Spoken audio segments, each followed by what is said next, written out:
السلام علیکم ورحمۃ اللہ وبرکاتہ۔ جماعت نہم کی اردو کی کتاب نیو سلیبس کے مطابق یہ نظم حمد ہے۔ اردو کی کتاب 3 حصوں پر منقسم ہے، ایک حصہ نظم، ایک حصہ غزل اور ایک حصہ نثر ہے۔ حصہ نظم کی سب سے پہلی نظم حمد باری تعالیٰ ہے۔ نظم کے معنی ترتیب دینا، اور نظم میں کوئی بھی بات، خیالات یا جذبات کو اشعار کی صورت میں پیش کیا جاتا ہے۔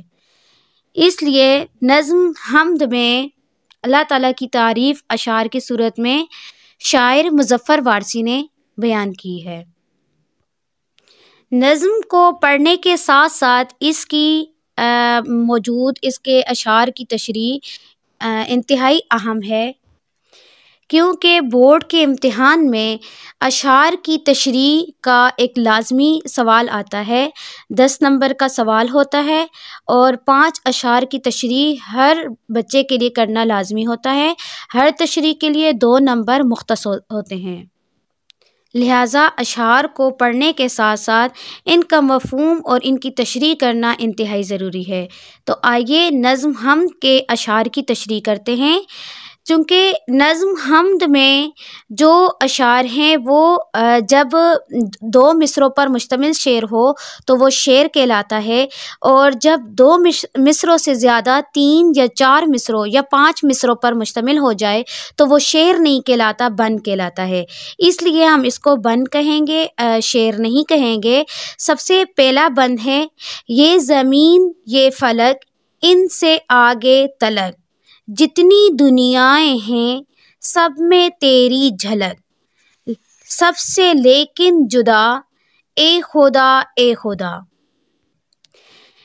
ساتھ ساتھ آپ کو پریزنٹیشن پیشکش بھی سکھائی جا رہی ہے، تاکہ آپ اسی پیشکش کو فالو کرتے ہوئے نہ صرف اشعار کی تشریح سمجھیں بلکہ اس کو لکھنا بھی سیکھیں کہ آپ نے کیسے لکھنی ہے۔ سب سے پہلے آپ نے حوالہ سخن یعنی جو شعر پڑھا، اس کے بعد آپ نے اس کا حوالہ دینا ہے کہ وہ کس نظم سے لیا گیا ہے اور اس نظم کا شاعر کون ہے۔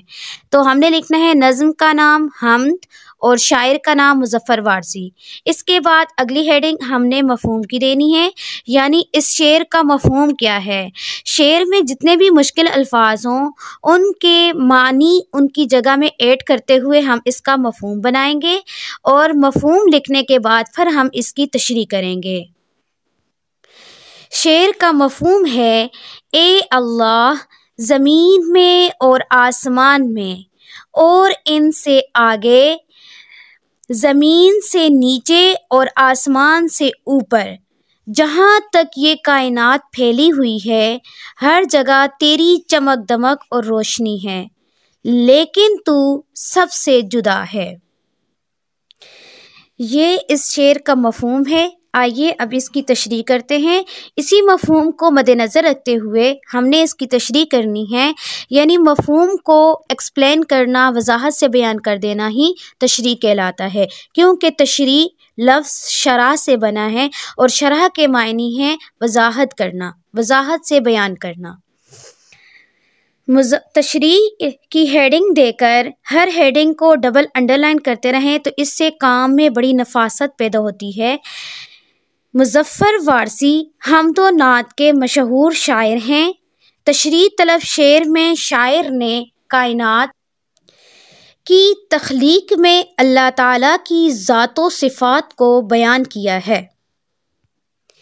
سٹارٹنگ میں ہم نے ایک جملہ انٹروڈکٹیو ٹاپک یعنی تعارفی جملہ لکھنا ہے، مجموعی تعارف دینا ہے کہ شاعر اس شعر میں مجموعی طور پر کس چیز کو بیان کر رہا ہے۔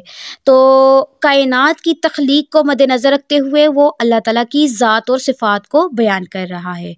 شاعر کہتا ہے کہ اے اللہ زمین پر موجود تمام مخلوقات کا خالق تو ہے، اسی طرح آسمان پر موجود تمام مخلوقات، سورج، چاند، ستارے وغیرہ کا خالق بھی تو ہی ہے۔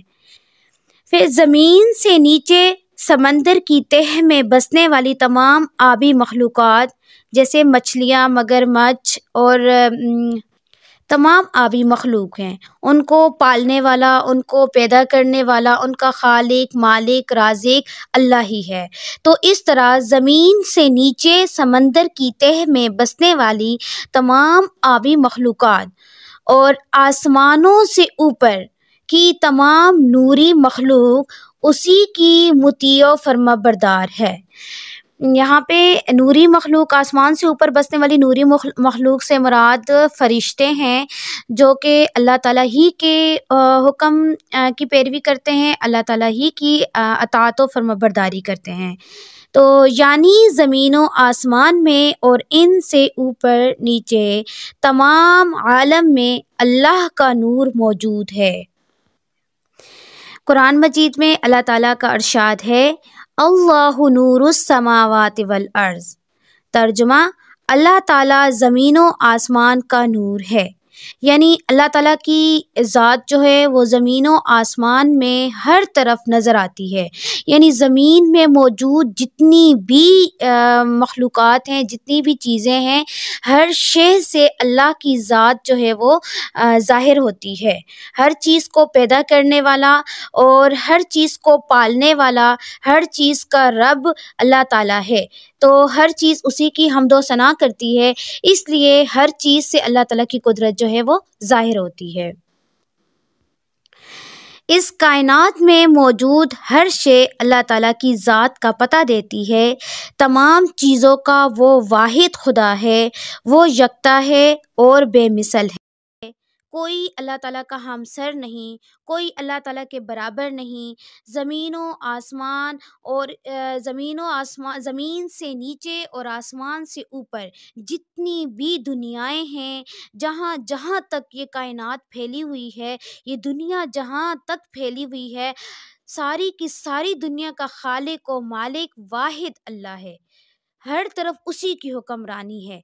تو اس سے جو متعلق شعر ہے، زمین و آسمانوں میں خدا کا نور ہے غالب، چمکتے چاند تاروں میں خدا کا نور ہے غالب۔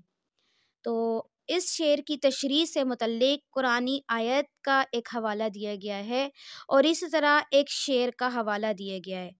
متعلقہ حوالہ جات کے ساتھ تشریح انتہائی ضروری ہے۔ متعلقہ حوالہ جات کی مدد سے اگر تشریح کی جائے تو آپ کے لیے تشریح کو سمجھنا بھی آسان ہو جاتا ہے اور اس کو یاد رکھنا بھی بہت آسان ہو جاتا ہے۔ تو یہ تھی بند نمبر 1 کی تشریح۔ اس کو پڑھیں اور سمجھیں اور جس طرح متعلقہ حوالہ جات اس میں دیے گئے ہیں اسی کے مطابق اس کو یاد کریں۔ انشاءاللہ اگلی ویڈیو میں ہم اگلے بند کی تشریح کریں گے۔ تب تک کے لیے اجازت چاہتی ہوں۔ اللہ حافظ۔